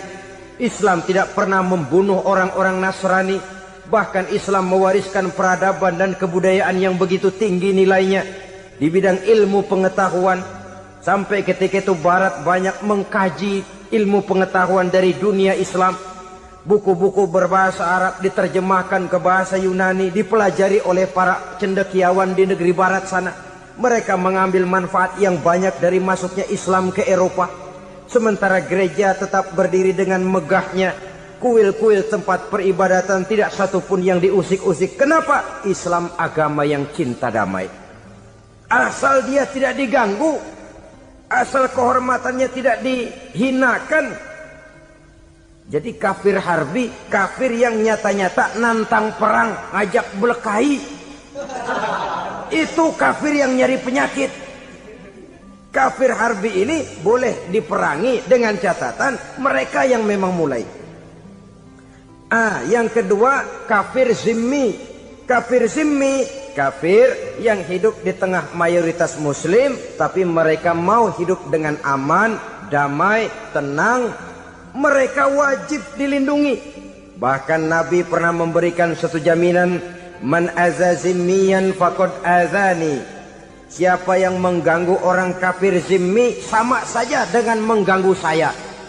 Kehormatannya dijaga, harta bendanya dilindungi, anak istrinya pun dilindungi. Dan ini jadi kenyataan.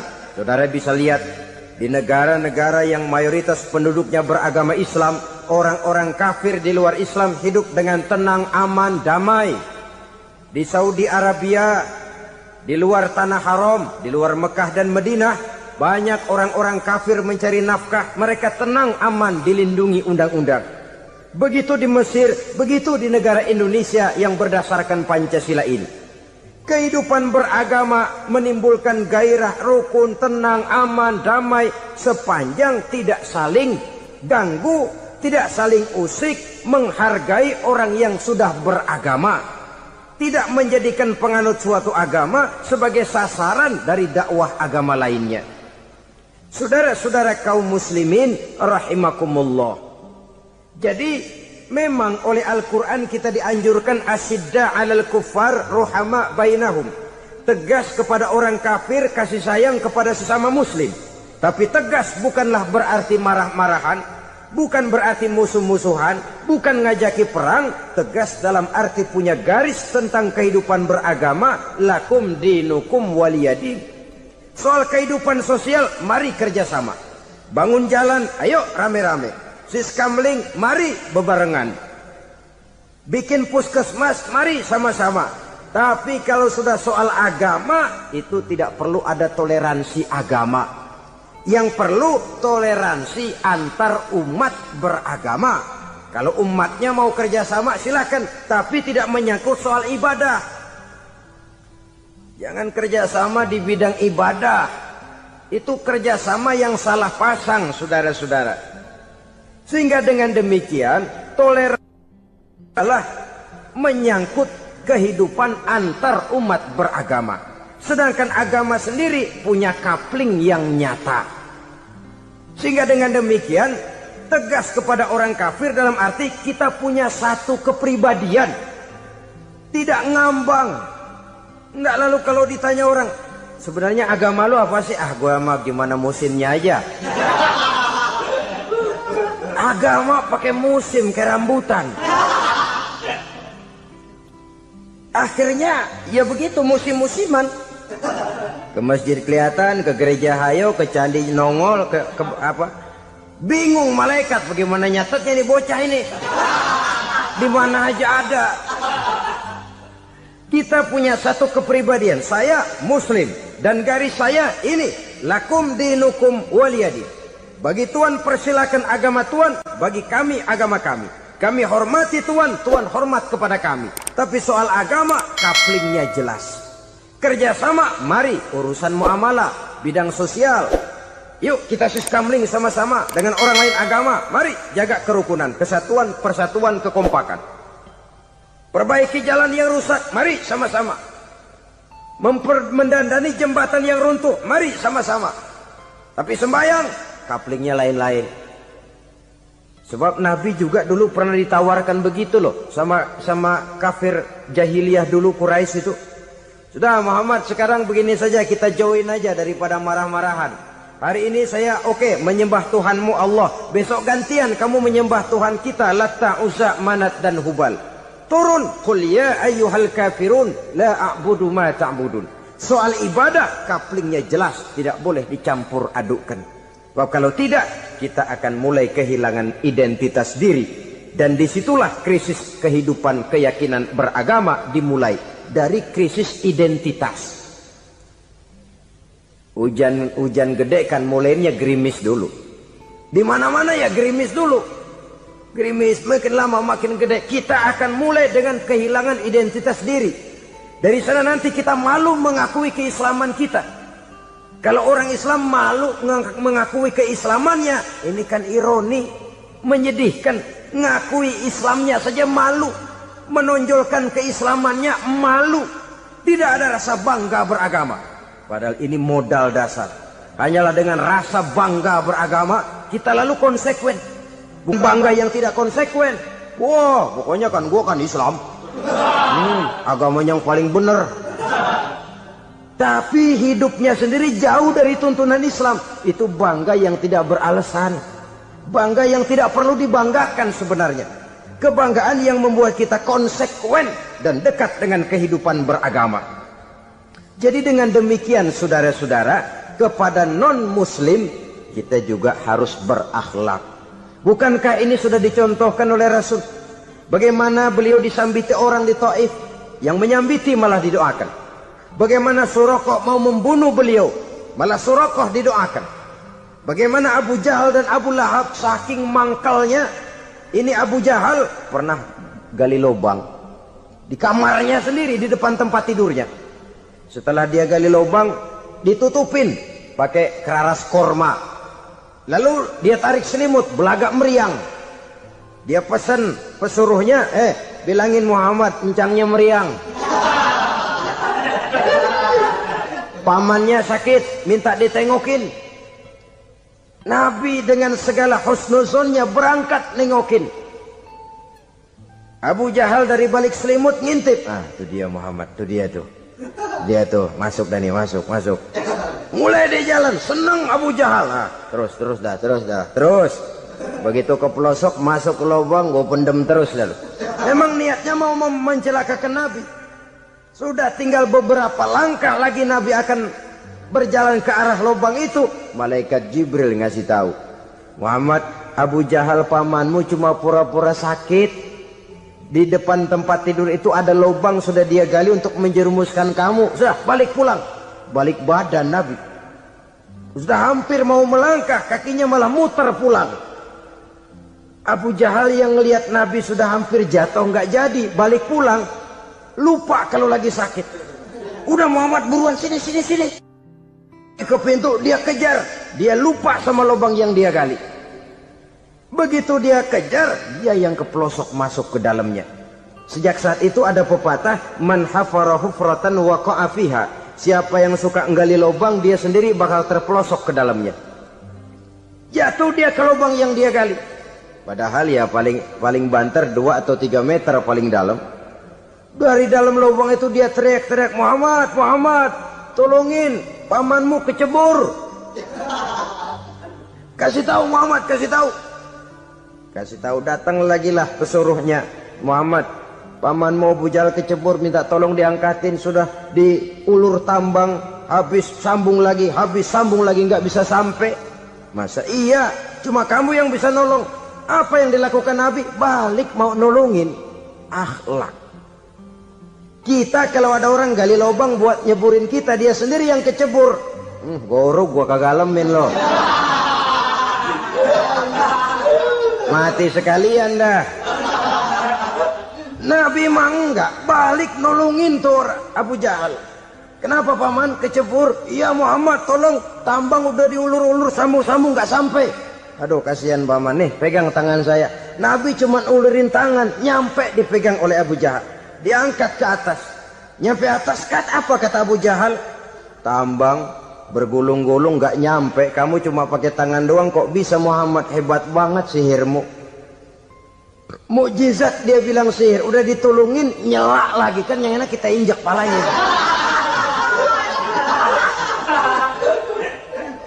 Orang dulu bilang wah katanya nolongin anjing kejepit, udah selesai ditolongin malah yang nolong digigit.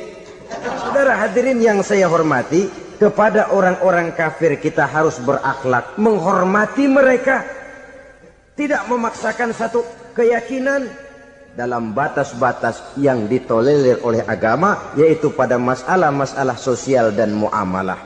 Itu kepada non-muslim, apalagi kepada sesama muslim.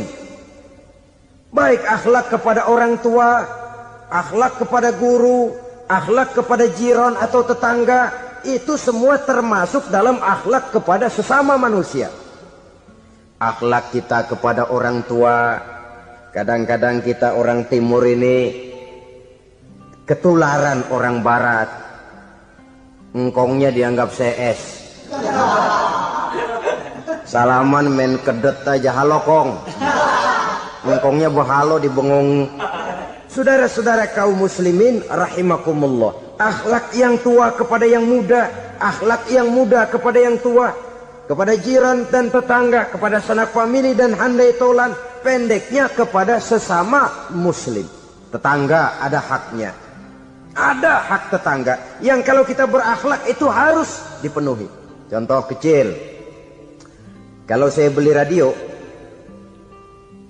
itu saya dong boleh berpikir, ini radio saya beli pakai uang saya setel di rumah saya, sekeras-kerasnya ada apa sama orang lain?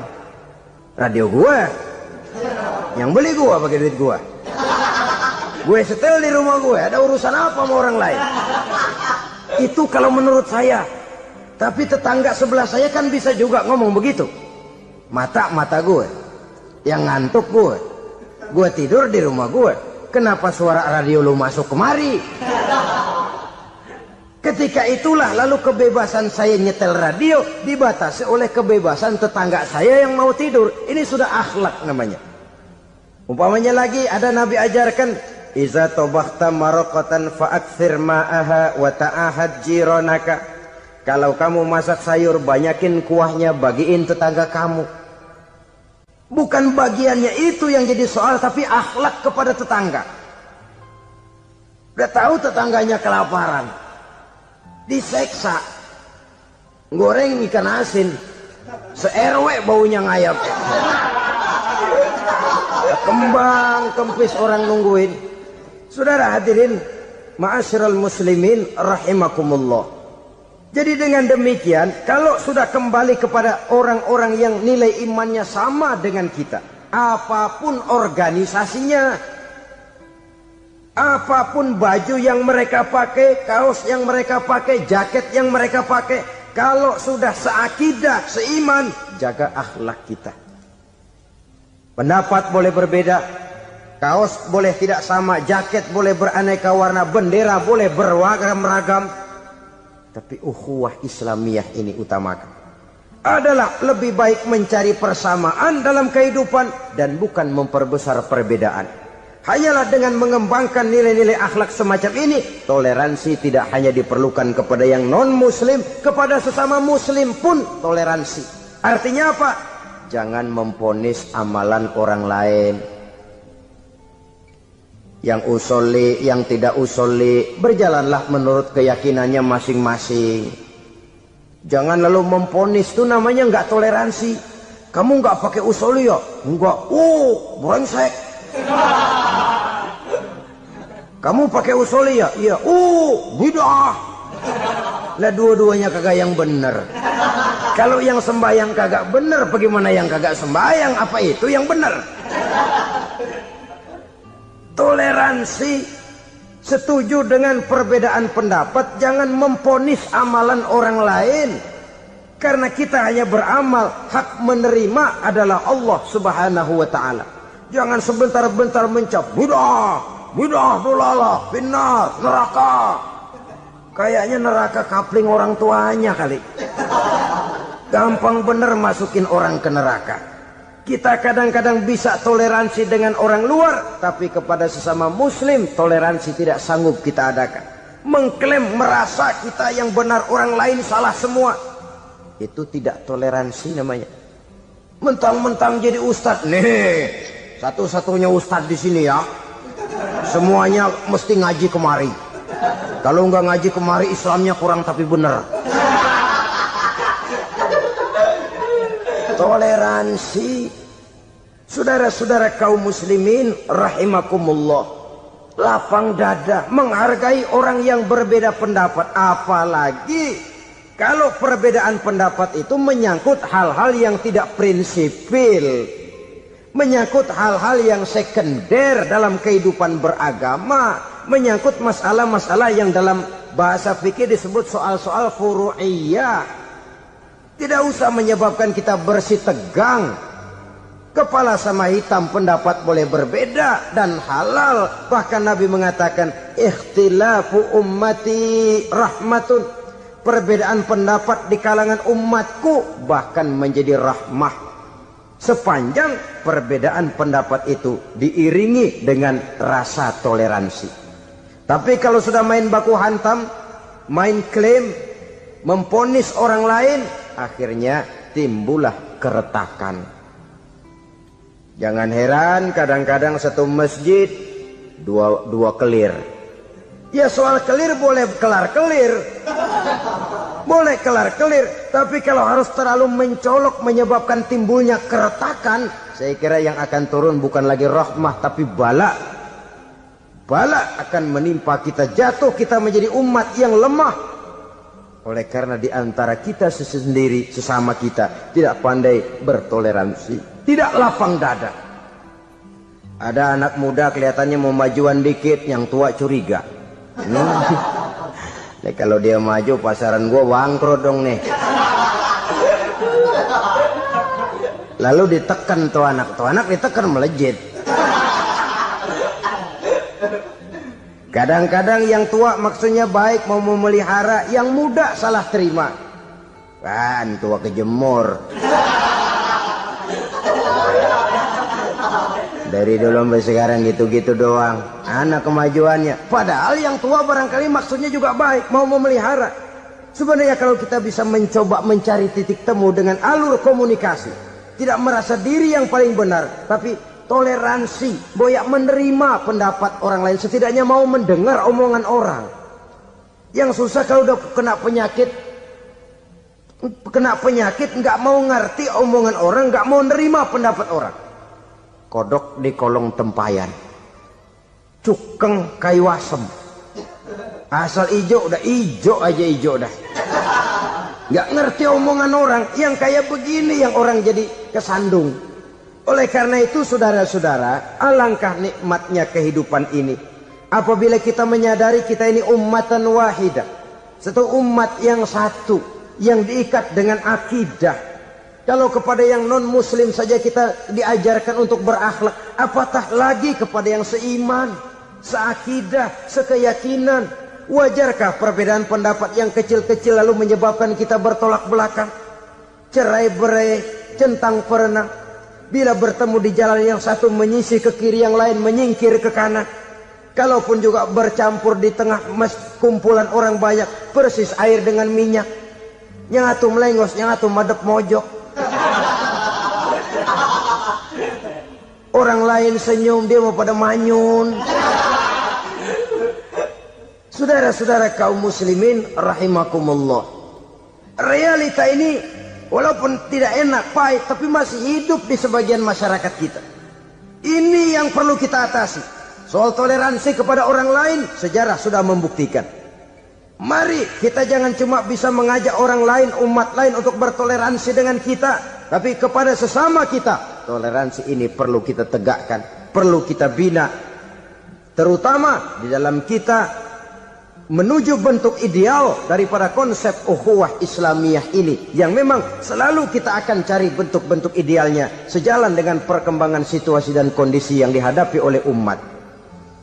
Perbedaan organisasi, perbedaan kepentingan organisasi tidak seharusnya menyebabkan kita merasa meremehkan orang lain dan mengangkat diri, mengklaim diri sebagai yang ter. Jadi dengan demikian, apabila yang pertama tadi akhlak kepada Allah dinamakan hablum minallah, maka yang kedua ini merupakan hablum minan nas. Jikalau baik akhlak kita kepada Allah, baik akhlak kita kepada manusia, nikmat rasanya menjalani kehidupan. Kadang-kadang orang akhlaknya kepada manusia baik, tapi kepada Allah tidak baik.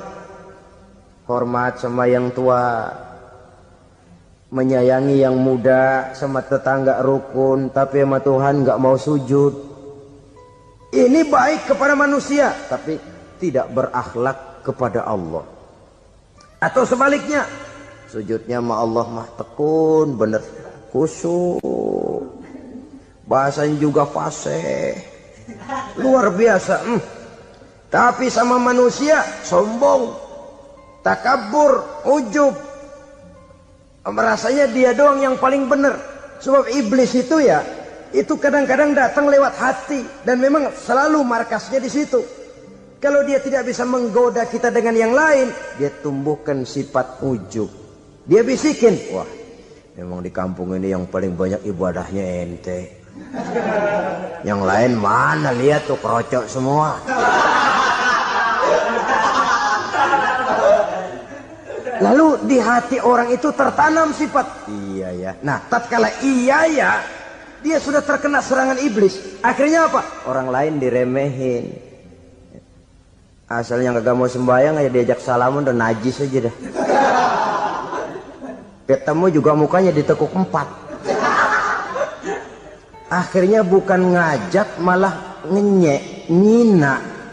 Lah orang dihina makin jauh, makin tidak tersentuh. Bukan cara itu yang diajarkan oleh Rasul.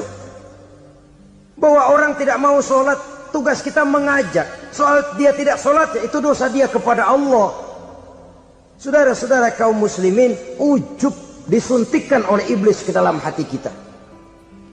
Sujudnya kepada Allah benar, tapi akhlaknya kepada sesama manusia. Merasa paling benar sendirian, merasa orang lain salah semua. Pokoknya kalau di luar lingkungannya udah kagak bener aja udah bahaya. Saudara-saudara, ini juga penyakit yang disuntikan oleh iblis. Sebab iblis itu tipu dayanya luar biasa, strateginya lihai. Makin tinggi kualitas iman, ya makin berat upaya iblis untuk menjerumuskan kita. Karenanya saya mengajak, marilah kita bertoleransi, baik kepada non-muslim, lebih-lebih lagi kepada sesama muslim yang kebetulan berbeda baju, berbeda kaos, berbeda organisasi, lain bendera yang dibawanya. Tapi toleransi mari kita canangkan. Kita terikat oleh ukhuwah Islamiyah. 2. Yang ketiga, akhlak manusia kepada makhluk Allah lainnya di luar manusia.